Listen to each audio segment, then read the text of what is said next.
Afternoon to anybody who's joining me in a Eastern time zone or elsewhere. Good evening, maybe, if you're joining me from a different part of the world. Thanks for being here today. I'm going to be talking about how to structure your workouts. This is a requested topic, so I hope to do it justice. I really would love to answer questions today, because I think I'm going to be the most helpful if you have specific questions for me that I can help address. So let me know if you're here. Say hello, and we're going to jump right in. So, how to structure your workouts. It's the Planet Fitness Strong. Oops.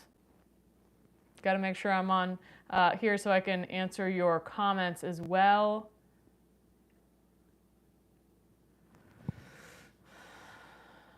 Give me one moment.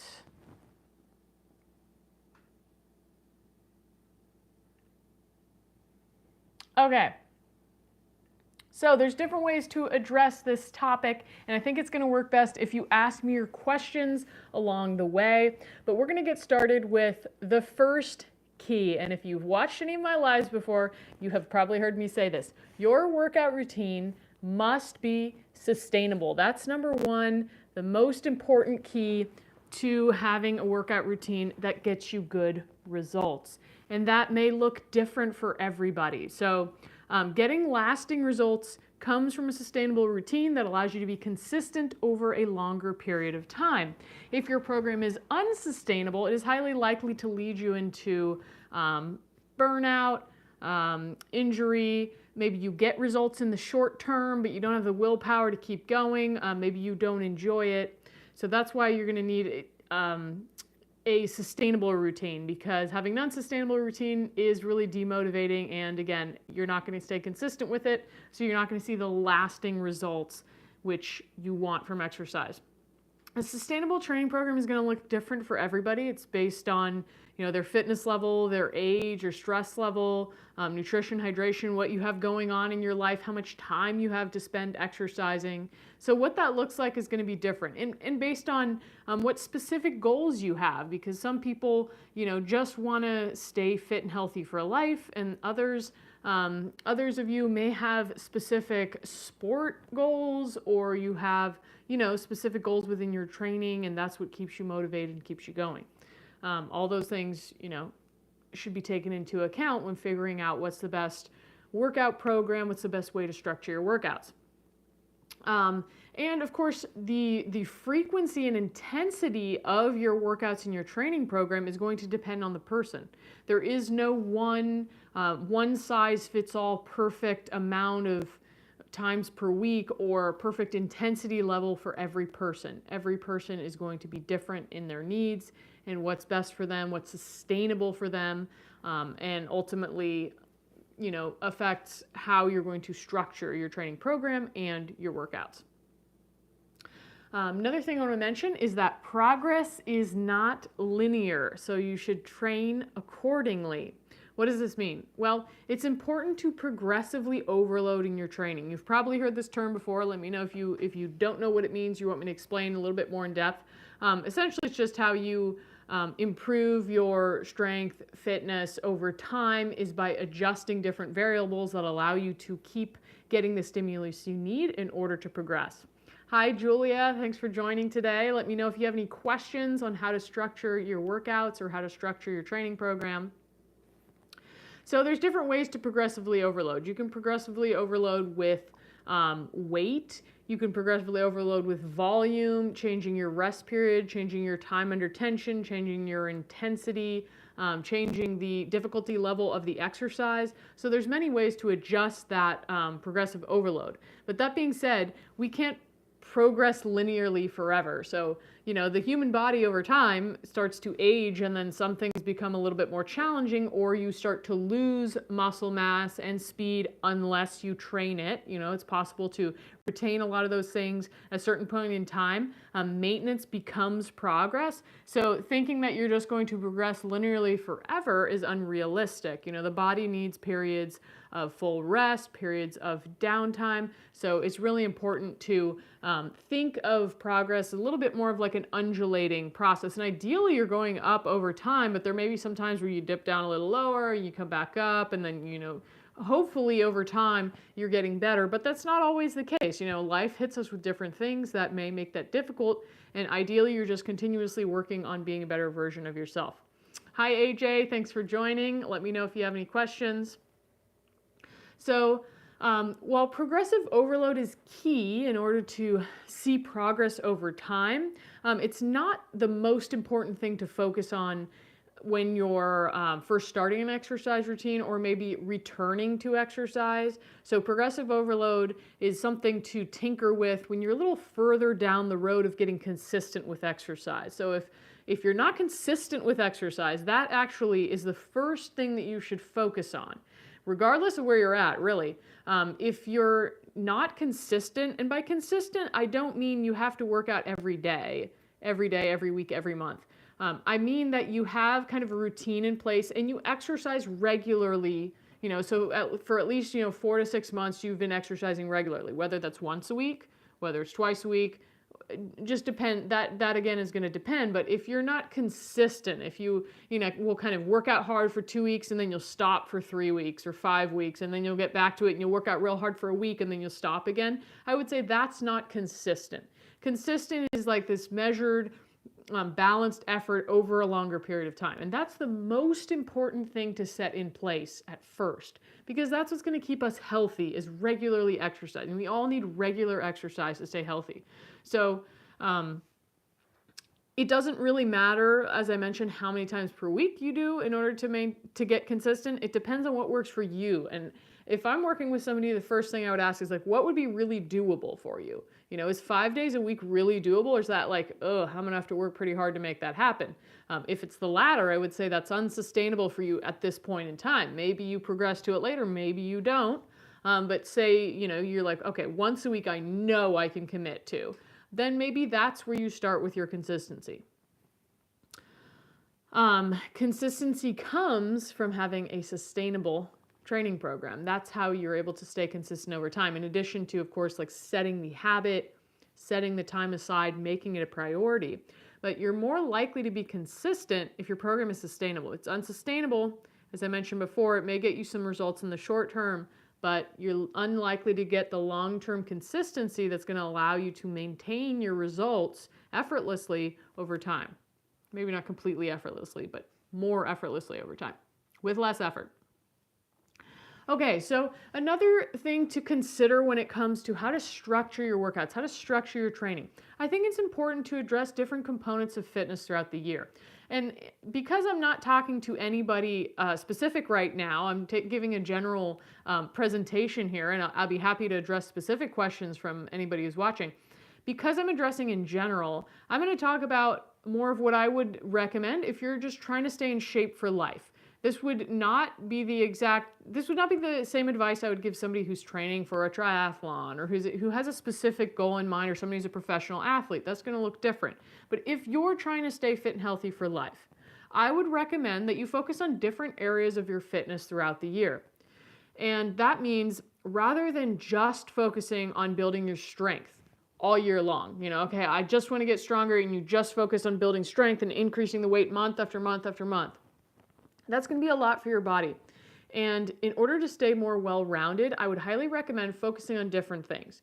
Strength is important, mobility, your cardiovascular health, your endurance, your speed, your flexibility, your stability, different elements, your balance. There's different things that you can focus on that are going to give you a more well-rounded program. So for example, inside the Kettlebell Solo membership, we set up programs and challenges that span a year. And as we plan that, we consider having a balanced program so that you're not going from a strength program right into a strength program, You're alternating it. So we might do kind of a general fitness, a little bit of conditioning program, and then maybe we'll go into a strength program, and then maybe we'll do a mobility program, and then maybe we'll do a endurance program. So we have a mix of different programs that focus on different things throughout the year, and all these things contribute to a more well-rounded system, but also give you enough of a break that when you come back to, say, focusing on your strength, you're fresh and ready to go. Not to mention these different components help each other, right? So if you have better balance, you're going to be more stable when you do your strength training, and ultimately you're going to be able to lift more weight. So all these things help each other. That being said, there are some things that trying to work them concurrently can be conflicting. For example, if you were trying to work a strength and endurance program at the same time, that would potentially take away from each other. But it worked at different times of the year. You know, you still want to maintain a level of endurance and you want to be strong. Again, if we're talking about just being fit for life. I got a question here. What's your VO2 max? I don't know. I haven't tested that in years. I don't know. What's yours? Let me know if you know. Okay, so then rather than focusing on one thing and never moving on from that, maybe you take 4 to 12 week blocks, okay? And that's kind of a big range, but again, it depends on your goal, your fitness level, where you're at in the process. 4 to 12 week blocks where you focus on certain things. So again, inside the Kettlebell Solo membership, which is where I teach my classes and programs for kettlebell training, we'll do like a lot of 4-week programs. We have a 5-week program. We have a couple 6-week programs. But I include up to 12 weeks because, again, depending on what you're training for, what level you're at, that could be useful as well. So we're currently working on creating a beginner program that's going to be 12 weeks or maybe even 16 weeks where you're focusing on setting up your fundamentals, your foundation, your basics. So again, it also depends on where you're at in the process of building your fitness and strength. Okay, so let's talk a little bit about how to structure your training. And here's where I'd love for you guys to ask me your specific questions that you have about structuring training because it's going to be a little bit more generalized, and I'm talking about just general fitness here. It's going to look different, of course, depending on your goals. If you have a specific goal versus if you don't, or different types of goals. For general fitness and taking more of a minimalist approach, which is what I recommend because, again, it makes it sustainable, which means you are able to be consistent over time, which is where you get the results you want, which then further motivates you to keep going and keep making progress. I think 2 to 3 days of strength training is the best bang for your buck. The reason I think you should do strength training is because you're building muscle, and in particular kettlebell training, you're building muscle, which boosts your metabolism, which strengthens your joints.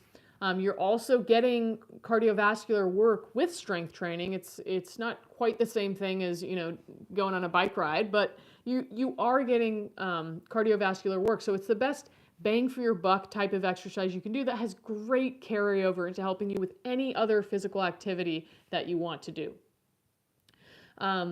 Then you could add whatever additional activities you like to do to be active. Because maybe if you just strength train 2 times a week, you would still like to be active on other days. You want to move your body. So maybe you go walking, hiking, jogging, biking. You do something in addition that works your cardiovascular fitness and that supplements the strength training that you're doing. So that would be my recommendation. Make it really simple. Make it really simple and easy for yourself to stick to. I mentioned inside Kettlebell Solo, we have like year-long programming, and our different challenges and programs have different focuses throughout the year. Now, if you're training for something really specific, this might look different. Okay, so your training program may look different. And I also want to say that there is no one-size-fits-all training program for anything. The best training program is tailored to you and your individual needs and what's going on in your life.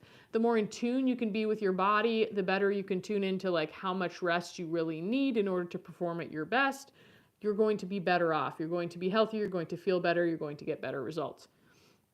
Okay, so now as far as structuring workouts, okay, so how to structure your workout. So ideally, your workout has a warm-up that prepares your body for what you're going to be doing in the workout. So it starts to get your heart rate up, it starts to get you warm, and it prepares your body for what you're going to do in the workout. And sometimes this may include a light, like using weights and working up. Like if you're going to be lifting some heavier weights, you probably want to do some warm-up sets with lighter weights. So that might be part of your warm-up in addition to perhaps joint mobility and body weight exercises. And ideally your workouts have a cool down. That includes, 5 to 30 minutes of stretching and some breathing to help down regulate your nervous system and help you better recover for your next workout. Okay, so every Kettlebell Solo workout that we do, we have a warm-up included, we have a cool down, we always do our breathing at the end. Your workout itself varies depending on what you're training. So, if you're doing heavier strength work, you may have lower reps, longer rest periods. If you're muscle building, you may have more moderate reps, moderate weight, moderate rest period. If you're doing endurance, you'll have high reps, lower rest period. There's the difference between doing like a full body workout, doing full body workouts versus upper lower split workouts. And then your workout might be more sport specific as well. So I got a couple questions here. AJ asked, last week I found a video from a well-known German kettlebell sports specialist to explain that a split upper lower program could be beneficial for advanced people. What do you think about this statement? Yeah, I absolutely think that an upper lower program could be very beneficial for anybody. It kind of depends like how much time you have to train and what your goals are. I think for some people, if you only train a couple times a week, doing a full body workout is great because you have plenty of time to recover. If you want to train more times per week, an upper lower split could be better because it allows you to better recover than if you were doing, say, 4 full body workouts. That might be too much to recover from.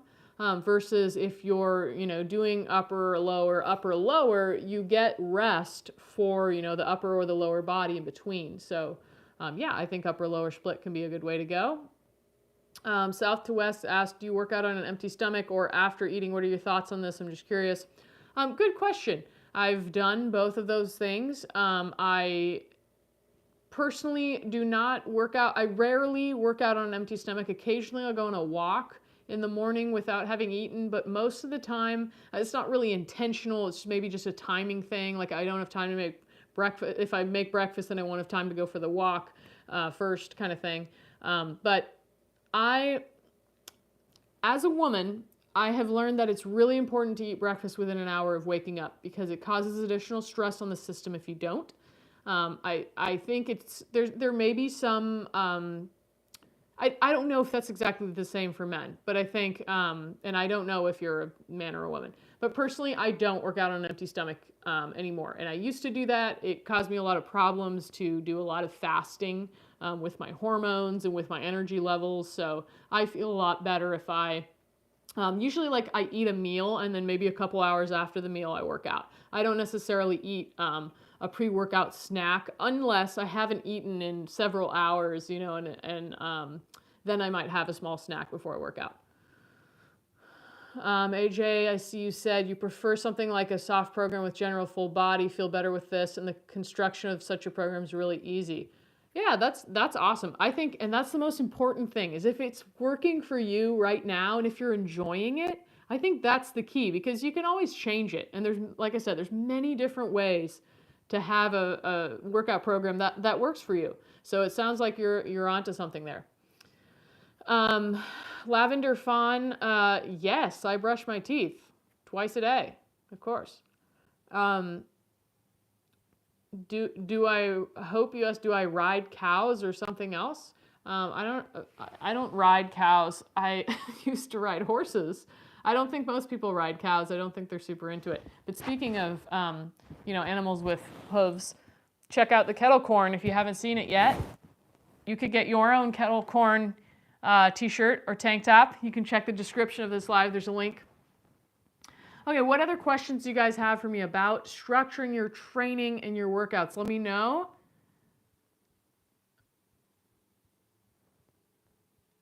Okay, so I mentioned how you could kind of structure a workout. So for example, within the Kettlebell Solo membership, which is where I teach classes and programs for kettlebell training, this is how we generally structure our workouts. So we'll have a warm-up that has some joint mobility, like a little bit of neck mobility, some ankle mobility, body weight exercises that mimic the exercises we'll be doing. So for example, if we'll be loading up split squats, we might do some body weight split squats. If we're going to be doing deadlifts, we may do some hinges and whatever deadlift stance we're going to be using. And then the kettlebell workout is often between 5 to 10 reps, 3 sets. Again, this depends very much on if it's inside a program, it looks different because the rep scheme is going to progress or the weight is going to progress, etc. And the rest period also varies depending on the length and the focus of the class. So we have some classes are more focused on conditioning, in which case your rest periods are going to be lower. If the class is more focused on strength and working on form, or for beginners, we're going to take our time and take more rest between exercises. And then we always have a cool down, 5 minutes, usually about 5 minutes of stretching and some nasal belly breathing to just kind of down regulate and help people start to recover more quickly for their next workout. Okay, I think it's time to block some people. I apologize for anybody who is having to see some of these annoying comments. We're going to hide these people. Okay. So if anybody has any real questions about kettlebell training, let me know. Be happy to answer those for you. The internet. A good and bad thing about going live. Yeah, South to West said, I've noticed that vertical streams tend to bring out some oddballs. Yeah, they definitely do. I think vertical streams are fairly new to YouTube, so it's maybe like a certain type of person is looking for them, and I don't know, I don't know why, but I think probably any live that people are just scrolling through and they don't really know who the person is, and they feel like they can just be weird and silly. Thanks, Kurt.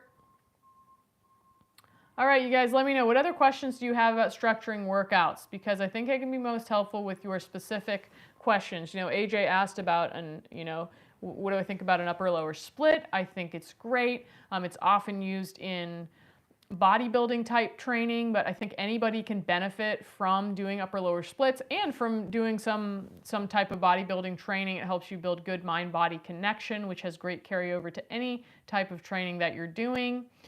And full body workouts are mostly what we focus on inside Kettlebell Solo. However, we do have like an upper-lower split program coming, and we do have some programs where there is a bit of a split, like there's a day that's more upper body focused and more lower body focused.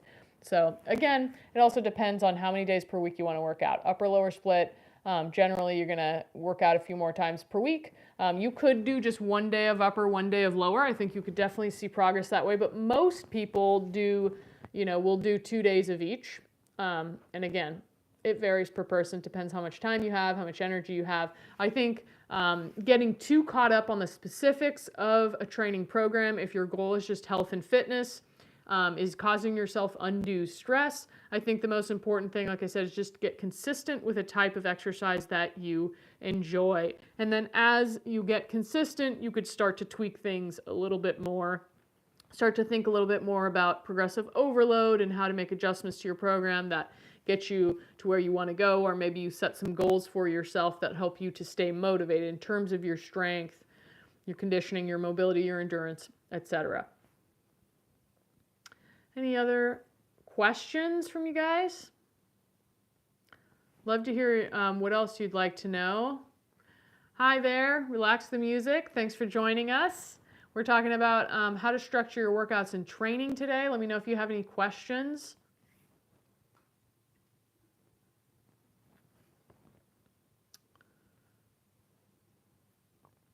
I don't know who Jay Vincent is, but what's his training program like? Goku asks, why is it so addicting? I've been training a little over 2 years. I'm eager every day to get to my workout. Probably because you just love working out, and working out releases endorphins, so it feels good.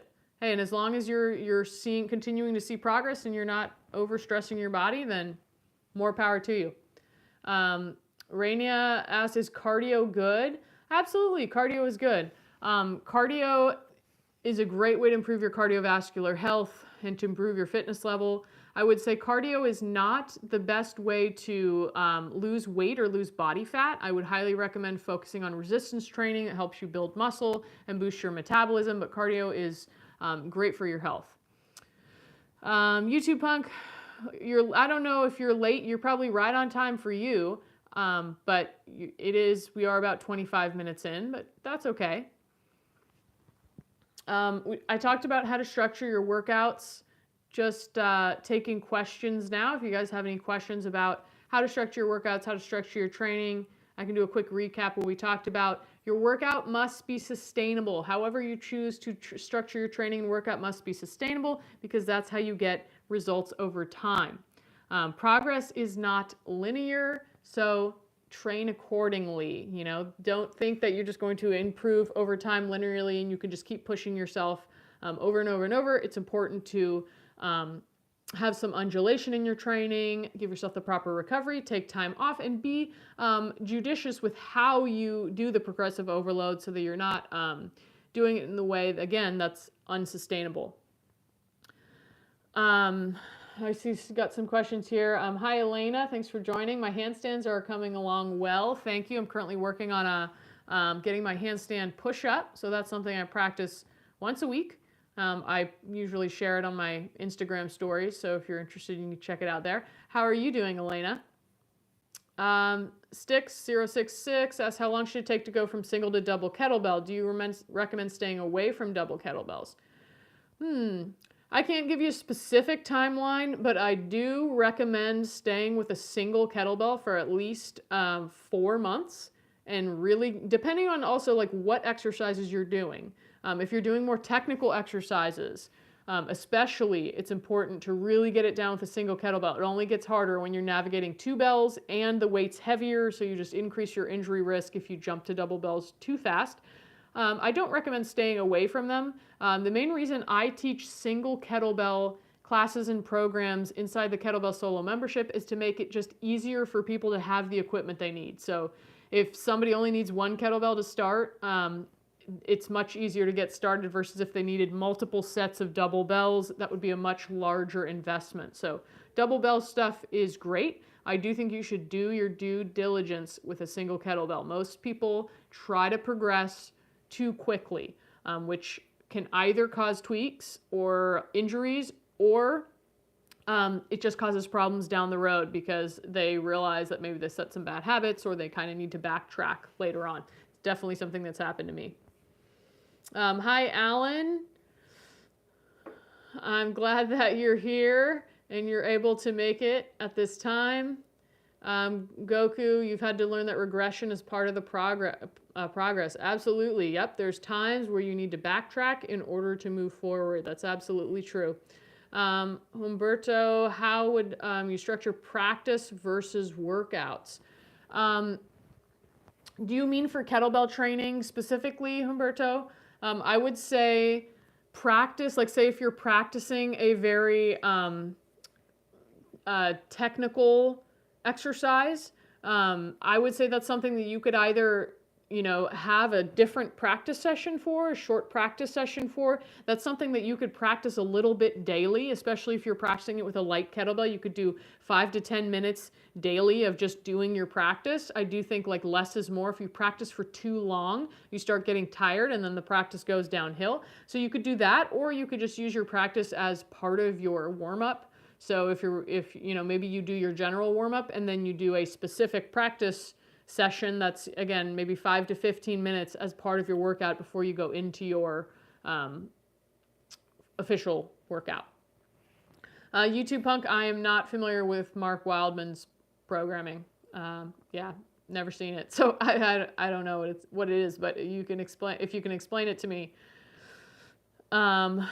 Relaxing music, you're learning English. I hope that watching this live helps you. I don't know if you can put captions on it, but I hope that you can. You're welcome, Umberto. Let me know if you have any follow-up questions on that.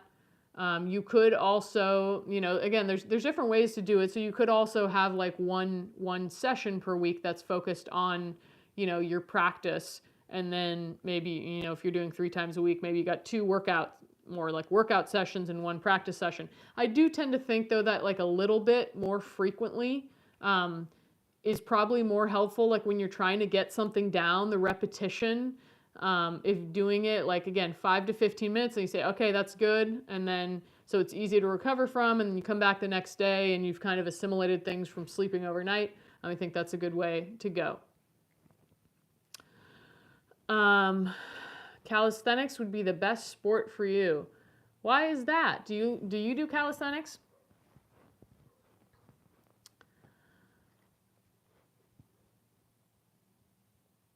Nice, YouTube punk. That's cool. That's cool.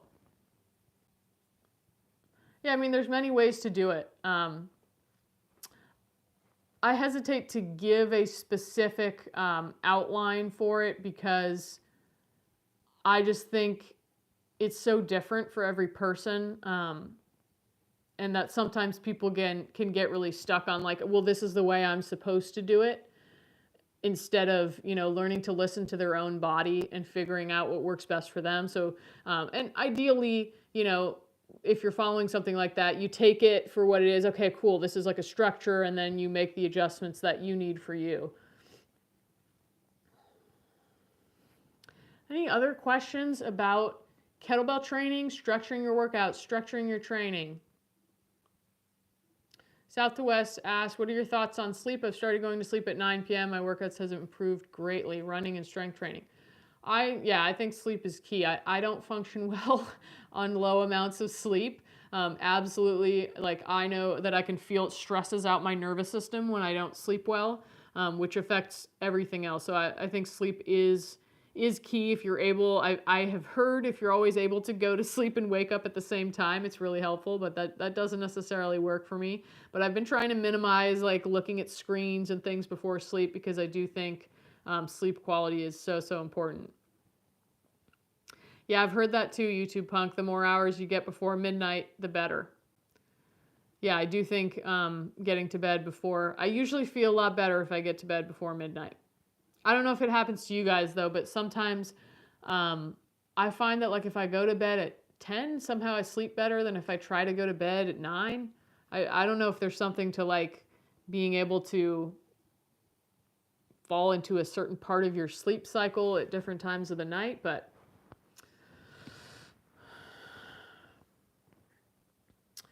Goku, you have a torn tendon in your shoulder, a broken big toe. You have to be willing to modify all workouts or not work out at all.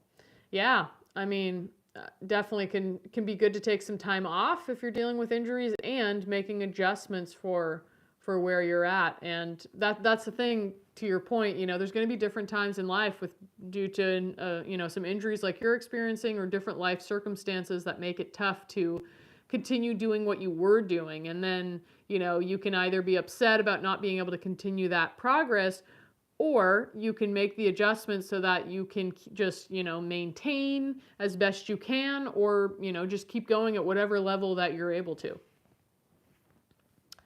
Yeah, I hope that, Goku, I hope you didn't tear your tendon or break your big toe from working out.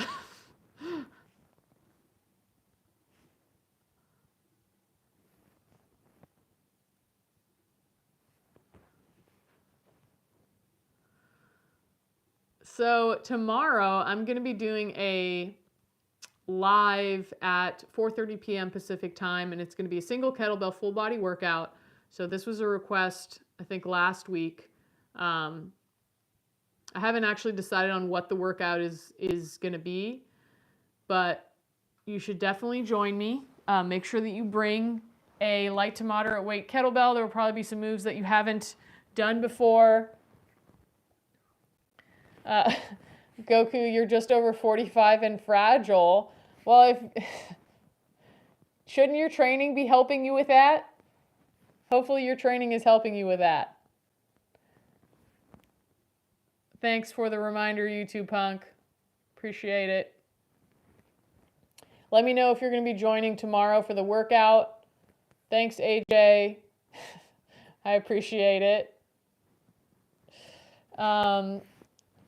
You look like you use contact lens. I don't even know what that means. Is that supposed to mean a contact lens?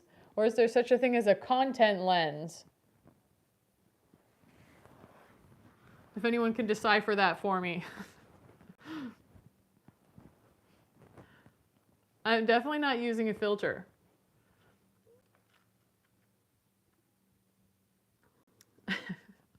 Nice work, Goku. I'm glad you're getting stronger and making progress.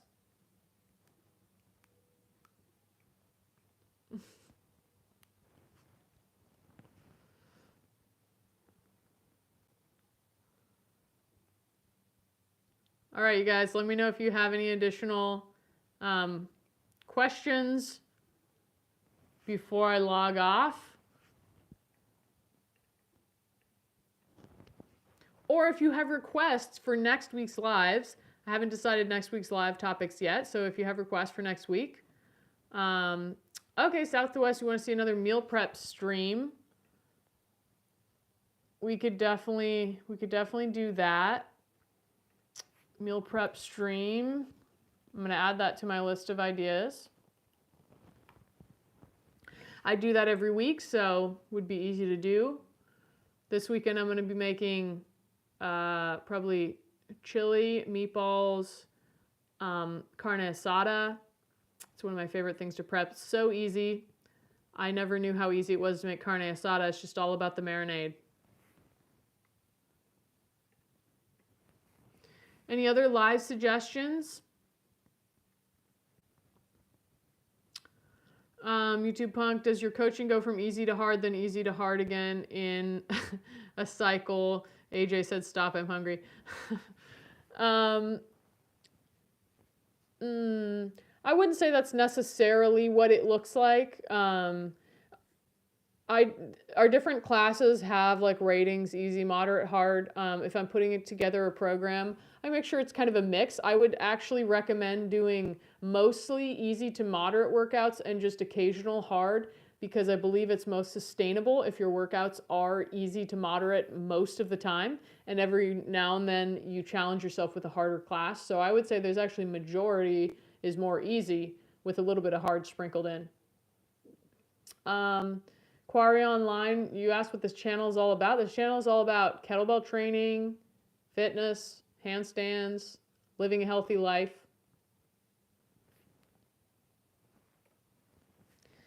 You guys have any other suggestions on lives you'd like to see?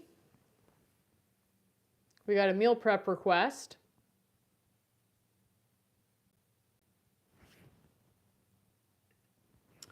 We also had tips on how to get your first pull-up, which I think would be a fun one to do, especially now that I actually have a pull-up bar to use. And we also had like a full body sequence using kettlebells. We're going to be doing that tomorrow. Preview of what the kettlebell solo programs look like. I have done a few of those. Stick066, speaking of food, have you ever tried a plant-based diet? Yes, sort of. I mean, I was vegetarian for maybe a couple years or a year or two. I kind of started trending the vegetarian and thought about going vegan.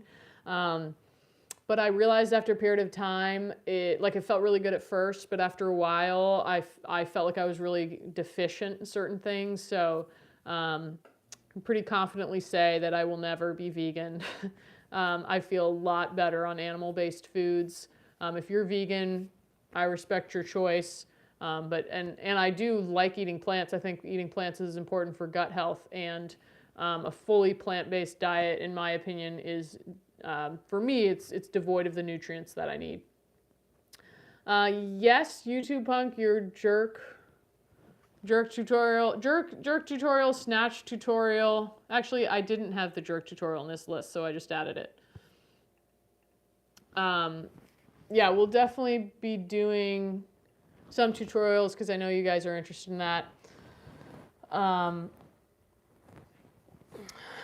AJ asked, what's the importance of hanging at the end of a workout, for instance? I think that hanging is really good for your shoulders. Just it feels good, kind of like stretching things out. So I think it's important, but if you don't have a place to hang, if you don't have a pull-up bar, it's not the end of the world. I didn't have a pull-up bar, so I would only hang every once in a while if I went to a park or something. I think you can absolutely survive and get fit without it. And I think if you have it, you can do a lot of cool stuff with hanging. So I think if you can hang, it is very beneficial. If you don't have access to it, it's not a big deal.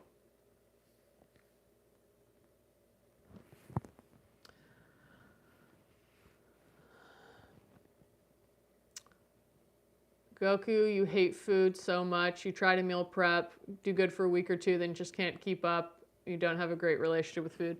Yeah, it's a tough one. You know, you're eating multiple meals a day, and if you don't have a good relationship with it, it can be challenging. You know, maybe your meal prep was, maybe you're trying to prep too many things. Maybe you could make your meal prep a little bit simpler. I do think that meal prep is really, really helpful to just make your life simpler during the week, like that you don't have to make a lot of decisions and choices around food because you have several options waiting for you.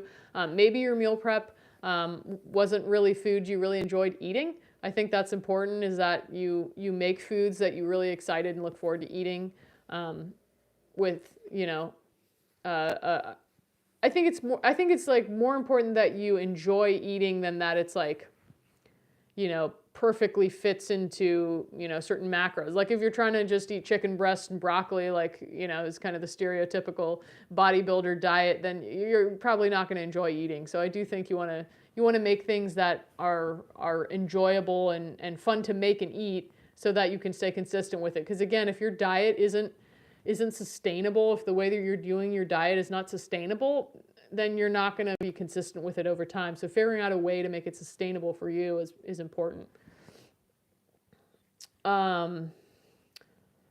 Humberto, yeah, you said do suitcase carries or farmer's walk. Yeah, it's a good way to do something that has some weight hanging from the shoulders, although, you know, not quite the same as hanging from here. Weight pulling you down this way, not quite the same as that, but I do think those are great exercises.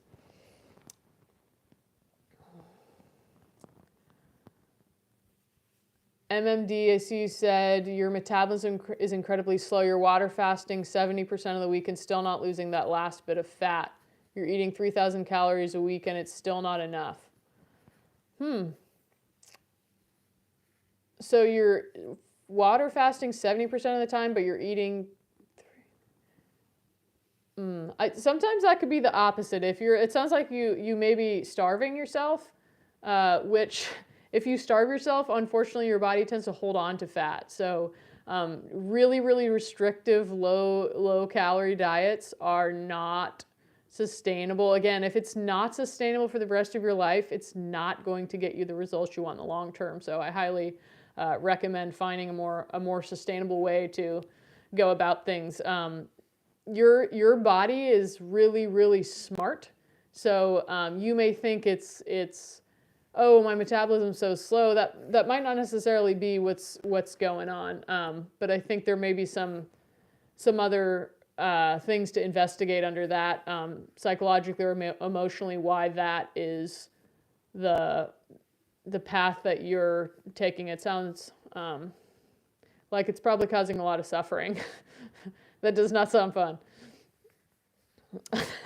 Yeah, I don't know about 3,000 calories a week. Like, I could easily eat that in a day.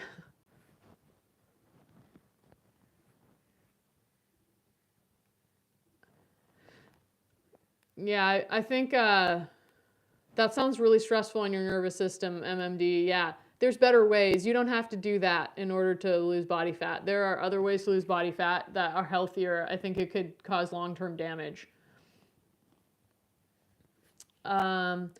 AJ, you recently tried flax seeds.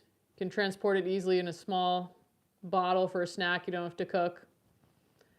Yeah, I would say if you are eating flax seeds, make sure they're ground up. I do know from a functional medicine specialist that they're better. You're not really able to digest flax seeds when they're whole, so make sure that they are ground up. If they're not ground up, you could just put them in a little magic bullet or blender or something and grind them up.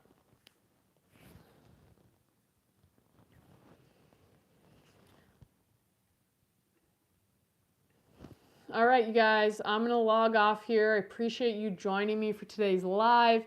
Be sure to show up tomorrow, 4:30 p.m. Pacific time. We're going to be doing a single kettlebell full body workout. Hope to see you at that live, and I hope you have a great rest of your day. Thank you for your questions and your suggestions.